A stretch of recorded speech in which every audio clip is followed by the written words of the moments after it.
just a hairy guy.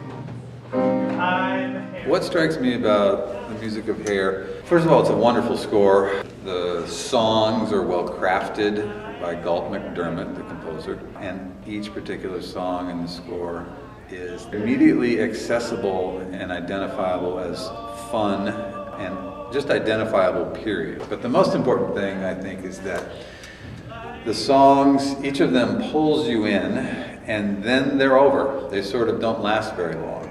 So you get interested to a point of near satisfaction, and then they end. Each song is about 2 or 3, maybe 4 minutes long. And then we're off into, if not a direct segue, into the next tune or song. Then we're off into some dialogue, and the dialogue is few and far between. So the music keeps coming out. It's almost like it's shot out of a cannon at you. And sometimes we just start a song and sneak it in while you're listening to some dialogue from the actors. But great music, great songs, well crafted, well written, pull you in immediately, and then they go away.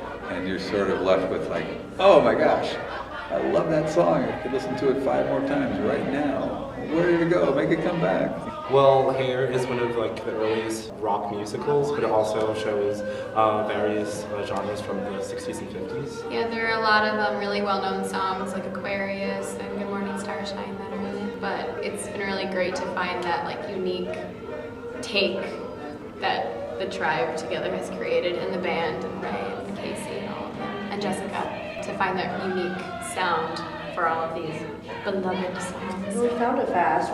We found our sound really fast. Something about the music that I really like are that the lyrics are powerful. Mm-hmm. We started head on with the rehearsals. We tackled each song as we would perform it, and as rehearsals went on, we put our own personality and characterization on each song. We just did music the first 2 weeks, and when we had to get up, we were freaking out, but we actually knew it better than we thought. Yeah. From the beginning, Casey and Ray and Jessica were very adamant about all of us finding our own sound, and that we were all cast for our individual voices, so it was really difficult for us to pull away from that classical choir sound and to really embrace each of our individual voice, so that together we could create one unique band, tribe, and that kind of thing. So that's been really fun to play with. So what I do is essentially I come in and I prepare the vocalist for the show. I try to make sure that everything's meshing well together, they're singing the right vowels and they're breathing, they're doing all the technique stuff correctly to make sure for the long haul of the production that they don't ultimately hurt themselves over a long period of time of singing and lengthy rehearsals and whatnot.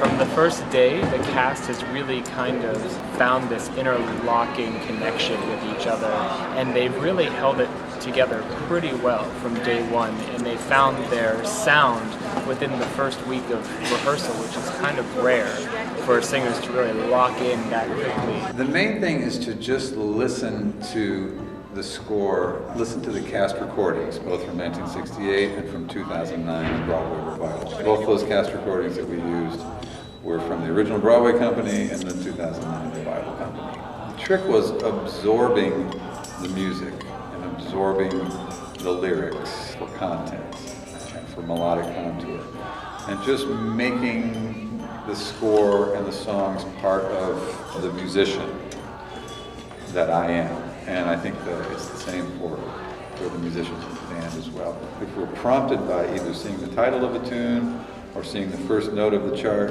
we know how it sounds already. It's an automatic call-up. And it takes a little bit of repetition. It takes a little bit of time, a little bit of repetition in terms of listening in order to make that happen.